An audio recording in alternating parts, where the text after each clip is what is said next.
1994 yılında Michigan'da sıradan bir mahallede insanlar sabah uyandıklarında sokakta FBI araçlarını gördü. Bir süre sonra radyasyona dayanıklı özel kıyafetler giyen ekipler geldi. Polisler yolu kapattı. Mahalledekiler birbirine aynı soruyu soruyordu. Ne oldu? Gaz kaçağı mı? Terör saldırısı mı? Yoksa gizli bir askeri operasyon mu? Hayır, bütün bunların sebebi 17 yaşındaki bir lise öğrencisiydi. Ve daha da ilginci, o çocuk bütün bunları sadece bilime merak sardığı için yapmıştı.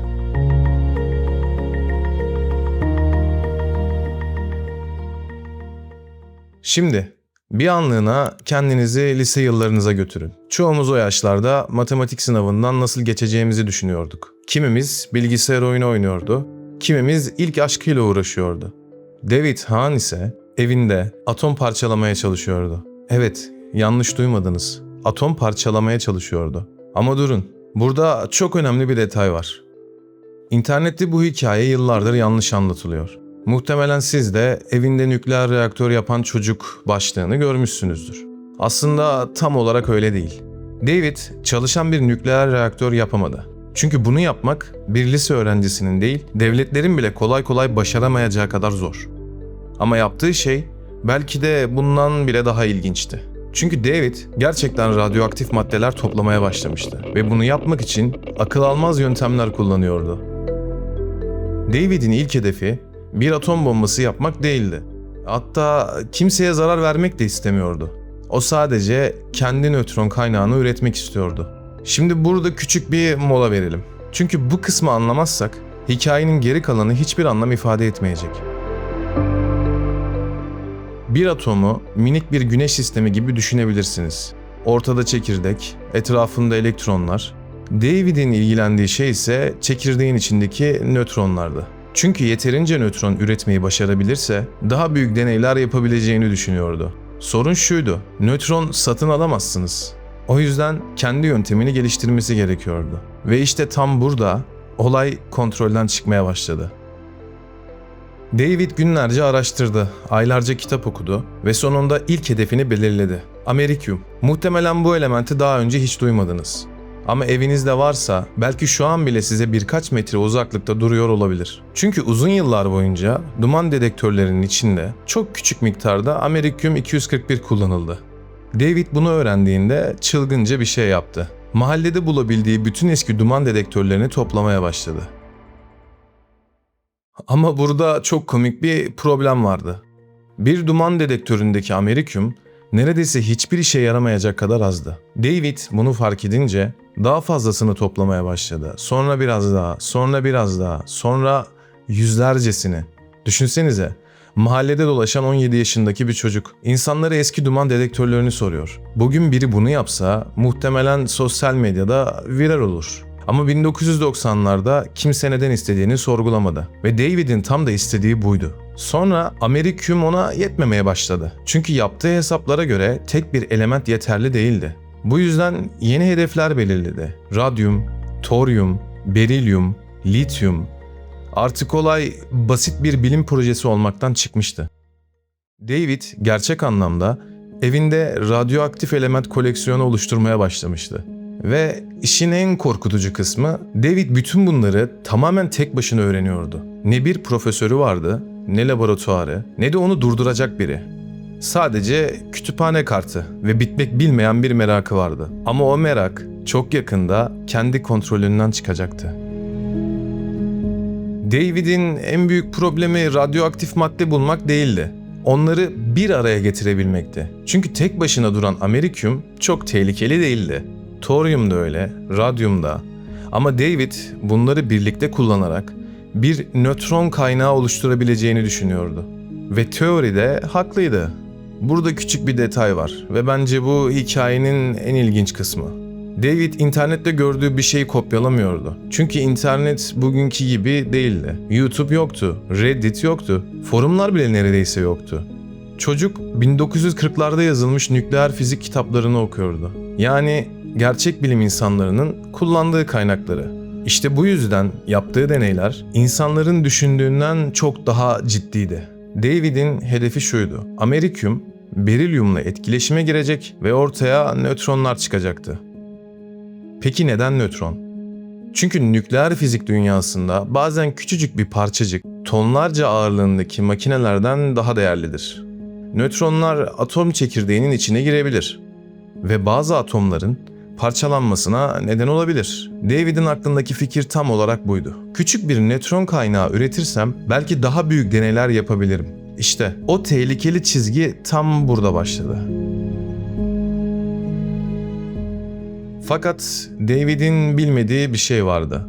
Bilim kitapları. Deneyi anlatıyordu ama bir şey söylemiyordu. Radyasyon. Sizi filmlerdeki gibi anında yere düşürmez. Çoğu zaman hiçbir şey hissetmezsiniz. Ne acı, ne koku, ne ses. Tam da bu yüzden en tehlikeli şeylerden biridir.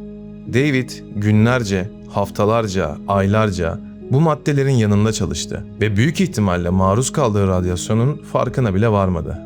Sonra David bir Geiger sayacı aldı. Belki de hayatındaki en önemli cihaz buydu. Çünkü artık yaptığı deneylerin sonuçlarını ölçebiliyordu. İlk başta her şey normaldi. Sonra ibre biraz yükseldi. David sevindi. Çünkü onun gözünde bu deneyin işe yaradığını gösteriyordu. Ama aslında o cihaz bambaşka bir şey söylüyordu.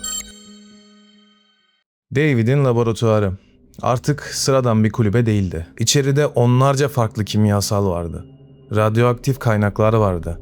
Kurşun bloklar vardı, asitler vardı, metal tozları vardı ve bütün bunlar yaklaşık 9 metrekarelik ahşap bir kulübenin içindeydi.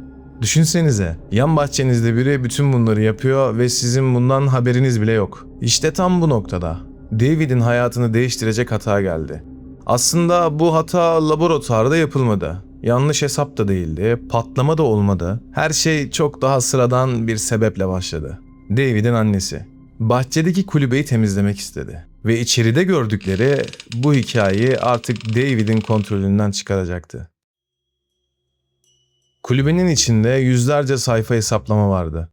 Kimyasal formüller, el çizimi şemalar, parçalanmış elektronik cihazlar, kurşun bloklar, cam tüpler ve ne işe yaradığını anlamadığı onlarca parça. David için bunlar aylarca süren emeğin sonucuydu. Ama dışarıdan bakan biri için bu görüntü küçük çaplı bir nükleer laboratuvara benziyordu. İlk ihbarın ardından olay yerine polis geldi. Polis içeriği görünce bunun kendi uzmanlık alanını aştığını fark etti. Çünkü ortada sıradan kimyasallar yoktu. Radyoaktif maddeler vardı. Ve bu noktadan sonra dosya federal kurumlara devredildi. Federal ekipler eve ulaştığında ilk yaptıkları şey radyasyon ölçmek oldu. Bir Geiger sayacı çıkardılar ve kulübeye doğru yürümeye başladılar. Kapıya geldiklerinde artık cihaz neredeyse durmadan ötüyordu. Sonuç beklenenden çok daha ciddiydi. Kulübenin içindeki radyasyon normal arka plan seviyesinin oldukça üzerindeydi. Bu seviyeler anında ölüm anlamına gelmiyordu. Ama orada uzun süre çalışmış biri için kesinlikle göz ardı edilecek seviyelerde değildi. Yetkililerin kararı netti. Kulübe olduğu gibi sökülecekti. Sonraki birkaç gün boyunca kulübe parça parça söküldü. Toprak kazıldı, eşyalar varillere dolduruldu ve tamamı düşük seviyeli radyoaktif atık olarak işlem gördü. Düşünmesi bile tuhaf. Birkaç yıl önce arka bahçesinde küçük bir çalışma masası kuran bir lise öğrencisinin hikayesi federal bir temizlik operasyonuyla sona ermişti. Peki David gerçekten atomu parçalayabildi mi? Hayır. Elimizde kontrollü bir füzyon reaksiyonu gerçekleştirdiğine dair hiçbir kanıt yok ve çalışan bir nükleer reaktör de kuramadı. Ama bu durum yaptıklarının önemsiz olduğu anlamına gelmiyor. Çünkü tek başına ev ortamında gerçek radyoaktif maddeleri toplayıp onlarla deney yapabilecek seviyeye gelmişti. Üstelik bunu internetten video izleyerek değil, eski bilim kitaplarını okuyarak başarmıştı. Belki de bu hikayeyi ilginç yapan şey tam olarak bu. David Hahn bir dahi değildi, bir terörist de değildi. Sadece merakının sınırını çizemeyen bir gençti. Ve bazen insanları en tehlikeli yere götüren şey kötü niyet değil, bir adım daha ileri gidersem ne olur sorusudur. Belki de bu hikayeden çıkarılacak en büyük ders bilimin tehlikeli olduğu değildir. Bilim, doğru ellerde insanlığın en büyük gücüdür. Ama bilgi, sorumlulukla birlikte gelmediğinde bir lise öğrencisinin arka bahçesini bile federal kurumların müdahale ettiği bir olay yerine dönüştürebilir. David Hahn'ın hikayesi, bir çılgın bilim insanı hikayesi değil, kontrolsüz merakın ne kadar ileri gidebileceğinin gerçek bir örneği ve belki de Bu videonun en şaşırtıcı kısmı şu: bugün internette onun hakkında yüzlerce başlık göreceksiniz. Ama büyük çoğunluğu gerçeği tam olarak anlatmayacak. Çünkü gerçek hikaye başlıklardan çok daha ilginç. Ben Bilimova. Bir sonraki videoda görüşmek üzere.